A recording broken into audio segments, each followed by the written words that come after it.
ama Manchester United'da çok fazla top oynayamadığım için, süre alamadığım için dolayısıyla oynamış olduğum, oynayacağım en büyük camia olarak Fenerbahçe'yi söyleyebilirim. Benim açımdan ekstra özel bir duygu şu anda böyle olması çünkü bahsetmiş olduğum gibi en iyi arkadaşım Türk ve çok iyi bir Fenerbahçeli ve benim açımdan da gerçekten bu mutluluk verici ama aynı zamanda bir baskı da uyandırıyor bende. Çünkü eğer kötü oynarsam zannediyorum ki arkadaşım beni mahvedecek. Buyurun Gökhan Bey.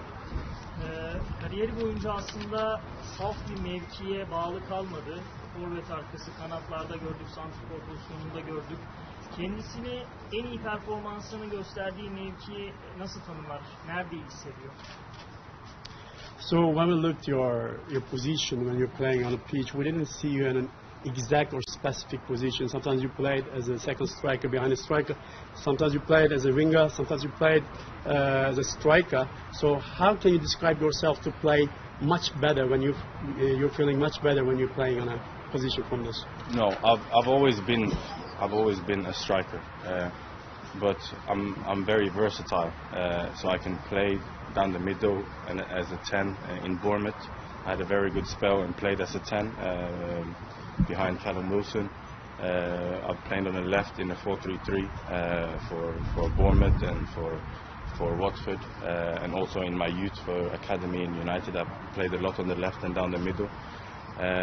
So in the formation we play, my best position is down the middle, either as the drop-in striker or as the number 9. But in a 4-3-3, then I prefer to play either down the middle or on the left. But because I've been coached to be versatile and can play in different positions, I've always moved. And sometimes when people are injured, they put me to get me in the team. They put me on the left, the right, or down the middle. That's the reason why I've played in different positions. But my main position is a striker. I like to make runs in behind and create chances and score goals. And yeah, that's why I enjoy it. But I always do what the coach tell me. If the coach tell me to play right back, then I play right back because I want to help the team.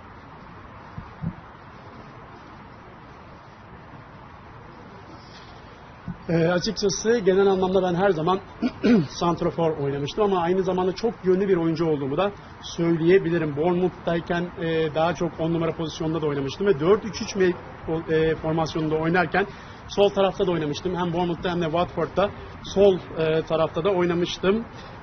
Bunun dışında formasyonuna göre de tabii ki değişebilen bir şey bu oynamış olduğum pozisyonlar. Aynı şekilde santrafor arkası da oynamıştım. 4-3-3 pozisyonunda sol tarafta da oynamıştım. Kenar oyuncusu olarak da oynamıştım. Demiş olduğum gibi çok yönlü olarak farklı pozisyonlarda oynayabiliyorum. Ama bunun dışında aynı şekilde sol veya sol tarafta, sol kenar olarak veya merkez oyuncusu olarak da oynamış olduğum zamanlar vardı. Dolayısıyla bu tip pozisyonlara oynamaya alışığım ama ana pozisyon olarak soracak olursanız santrafor olarak oynamaktan daha çok keyif alıyorum. Çünkü santrafor oynadığım zaman defansın arkasına koşu yapmayı seviyorum ve oralarda gol imkanı, takımım için gol imkanı yaratmayı seviyorum. Ama burada önemli olan şey hocanın benden isteği, hocanın benden beklentisi. Hoca benden sağ bek oynamamı isterse, sağ kanat oynamamı isterse tabii ki de orada da oynarım. Maksadım, amacım takımıma yardımcı olmak. Az önce aslında kısmen de kendisi de bahsetti. Manchester United'da istediği süreyi alamamak içinde motivasyon kaynağı olduğunu da görüyoruz. Muhtemelen bir hırs, bir motivasyon da yaratmış. Şimdi Fenerbahçe'ye kariyerin olduğunda geliyor. Bu Manchester United sürecinden sonra bu nasıl bir motivasyon besliyor? Before you couldn't make minutes to play for the Manchester United, and it has been also a little upset for you not to play for the Manchester United. But when we see that you play against Manchester United, and you came here with a mature manner to Fenerbahçe, and after this process of Manchester United, what would you like to say about your performance or the future in Fenerbahçe? No, so I went to United at 16. I went when probably the United had the best team in the world. You had Cristiano, Tevez, Berbatov, Rooney, and I didn't break through. But that doesn't mean my career is over. So I went elsewhere. When you play against United and you come from United, any player who plays against the old team, I think when you play against them, maybe you're a bit extra motivated and extra focused, and that's why I most of the time, a few times scored 4 or 5 goals, I think, against United in the different teams I've played. But no, I have a lot of respect for the club, and I'm here today because of the academy I went through there, a small part of it. So no, with here in Fenerbahçe, I don't want to say too much. I want to start on blank pages and try and have my best season that I've ever had in my career. I'm 30 years old. Strikers, they always come to their peak when they're 30, 31, 32, and I feel this was the best move for me. I wish I came here earlier, but this was the scenario at the moment, and I want to help the team and the coach and everyone and the fans especially, and try and give my best for the club, and hopefully we'll achieve a lot together.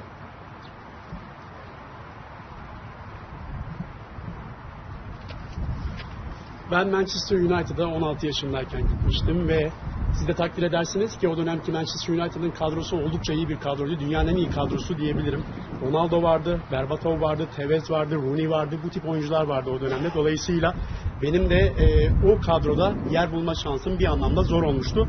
Ama tabii ki bu kariyerimin sonu anlamına gelmiyordu. Ben de başka bir kulübe gittim. Manchester United'dan başka bir kulübe gittiğimde her oyuncuda olduğu gibi eski takımınıza karşı oynadığınızda, rakip olarak oynadığınızda ekstra bir motivasyon oluşur sizde. Öyle zannediyorum ki farklı takımlarda Manchester United'a karşı oynarken 4 ya da 5 gol atmıştım. Elbette ki Manchester United'a da saygım sonsuz. Çünkü oradaki akademideki geçirdiğim zamanların da benim kariyerimde çok olumlu bir etkisi vardı. Fenerbahçe'deyim şu anda. Tabii ki de çok fazla şey konuşmak istemiyorum. Ben şu anda burada en iyi sezonumu geçirmek istiyorum. Ve 30 yaşındayım ve bir santrafor için 30, 31, 32 yaşları oldukça verimli yaşlardır. Keşke daha önce gelebilseydim Fenerbahçe'ye ama senaryo, süreç bu şekilde gelişti. Benim şu anda tek temennim takımıma, hocama yardımcı olabilmek ve elbette ki taraftarları mutlu edebilmek. Ve ben burada en iyisini ortaya koyarak hep birlikte koyacağımız performansla başarıya giden yolda katkı sağlamak istiyorum. Süleyman Bey. Öncelikle Türkiye'ye hoş geldiniz ve başarılar diliyorum. 4 gün sonra Fenerbahçe çok önemli bir maça çıkacak, Dinamo Kiev maçına. Takıma yeni katılan bir oyuncu olarak nasıl görüyor hem kendini hem de takımı, şansı ne oranda? So first of all, welcome to Fenerbahçe. Thank you. And as you know, the 4 days later we're going to play against Dinamo Kiev for the qualifications of the Champions League. And as a new player in the Fenerbahçe, what would you like to say about the chance of our team to eliminate this game for yourself individually and also for the team? So we haven't started to focus on Dinamo Kiev yet. I came here 4 days ago. I've had 3 sessions. But what I can say is, from my experience in 10 years in professional football, the way we train is probably one of the highest level I've ever done. The boys are fit. The coach is so detailed. Every single detail he's on with tactics, fitness, and precision. So from what I've seen so far, we should be 100% ready. I need a bit more training to become 100% to my best fitness, but I know this will come with 1 or 2 weeks and just focus and train hard. But the chances are there. We travel to Poland to play Dinamo Kiev, and there is a fight for is kill or be killed. This Champions League. I only have 7 minutes in the Champions League, and it's one of my dreams since I was a kid is to play Champions League. So every game is important, and the first game we have is this game against Dinamo Kiev. So I'm really looking forward to it, and I think the boys as well, because it doesn't get bigger than the Champions League, and of course, yeah. Evet, şu an itibariyle takım olarak Dinamo Kiev maçına odaklanmaya başladığımızı söyleyebilirim. Ben 3-4 gün önce buraya geldim ve henüz 2 antrenman yapabildim takımla beraber. Söyleyeceğim şu ki 10-12 yıldır profesyonel olarak futbolcuyum ve bu süre zarfında yaptığımız idman şeklinin görmüş olduğum en yüksek idman seviyelerinden bir tanesi. Bunu rahatlıkla söyleyebilirim. Teknik direktörümüz, hocamız oldukça detaycı. Her konuda detaylara çok önem veren birisi. Fitness, taktik, antrenmanlar ve pozisyon anlamındaki konularda oldukça detaylı bir teknik adam kendisi. Elbette ki bizlerin de %100 bir şekilde bu maç için hazır olması gerekiyor. Benim birazcık daha zamana ihtiyacımın olduğunu düşünüyorum %100 bir şekilde fit olabilmek adına. Şu an itibariyle Dinamo Kiev maçına odaklandık. Şans orada, ihtimaller orada. Bizleri bekliyor olacak. Bizler de Polonya'ya gidip bütün savaşımızı, bütün gücümüzü ortaya koymak istiyorum.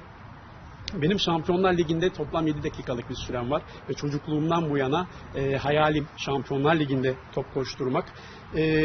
Her maç bizim açımızdan önemli. Şu anda oynayacağımız maç Dinamo Kiev maçı ve sabırsızlıkla orayı bekliyoruz. Biz takım olarak iyi olduğumuzu düşünüyoruz ve elimizden gelen en iyisini göstereceğiz. Ahmet Bey. İki kısa sorum olacak. Birincisi, gelmeden önce Ozan Tufan'la takım arkadaşıydı. Ozan Tufan'la veya başka biriyle görüşme gerçekleştirdim Fenerbahçe ile ilgili.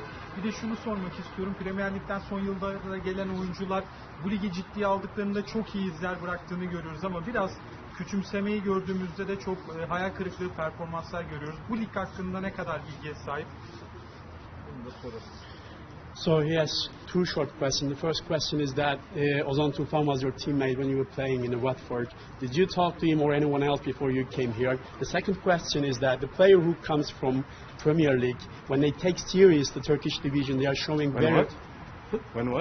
when the player who comes from the Premier League in England, when they take seriously our division, our Turkish division, they are showing remarkable performance. But if they underestimate our league, so they cannot show very good performance. This short question, what would you like to say? Okay, first, Ozan is my brother. I seen him in. I met him when he came in the Watford change room, and I remember he didn't really speak English. So, and I remember how that felt for me when I moved to England in the academy, and I did speak English, but not as good. And English accent goes really quick, so I didn't understand the banter. You know banter? Mm-hmm. So I remember Ozan came, and I tried to pull him to the side, and I said, whatever you need.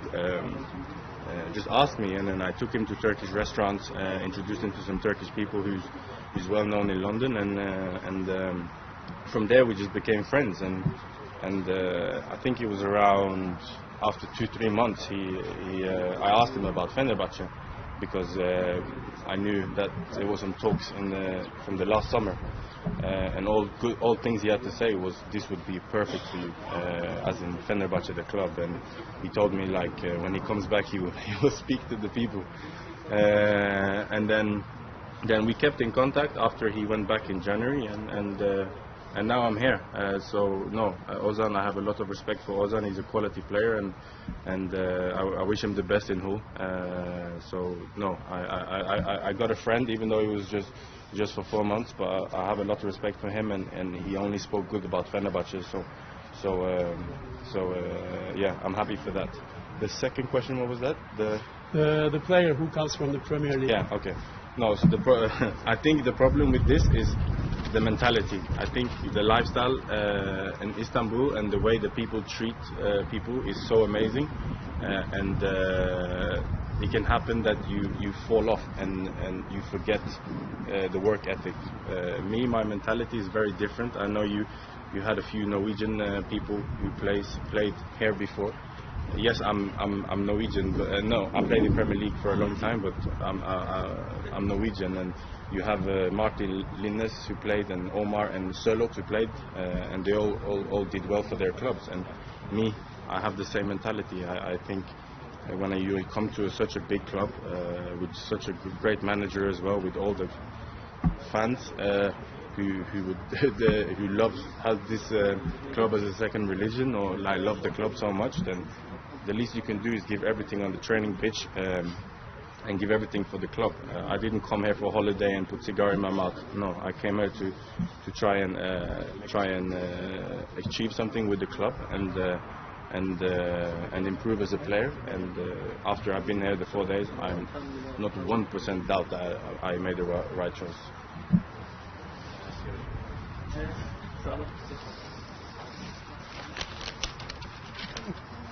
Long up. Ozan Tufan benim kardeşim. Bunu rahatlıkla söyleyebilirim. Watford'a geldiğinde Ozan Tufan İngilizcesi çok iyi bir durumda değildi. Ve ben onu gördükten sonra da ben kendimi de düşündüm. Çünkü benim de ilk zamanlarım aynı o şekildeydi. İngilizcem vardı evet ama çok iyi bir durumda değildim. Çünkü İngiliz aksanına alışması da biraz zaman alıyordu. Sonrasında Ozan Tufan'la kaynaşmaya başladık ve ona neye ihtiyacın olursa olsun bana söylemen yeterli diye ona bahsetmiştim. Aynı şekilde onu Türk restoranlara götürdüm. Orada Londra'da bilinen Türk insanlarla beraber tanıştırmış oldum ve neticesinde iyi bir arkadaşlık kurduğumuzu düşünüyorum.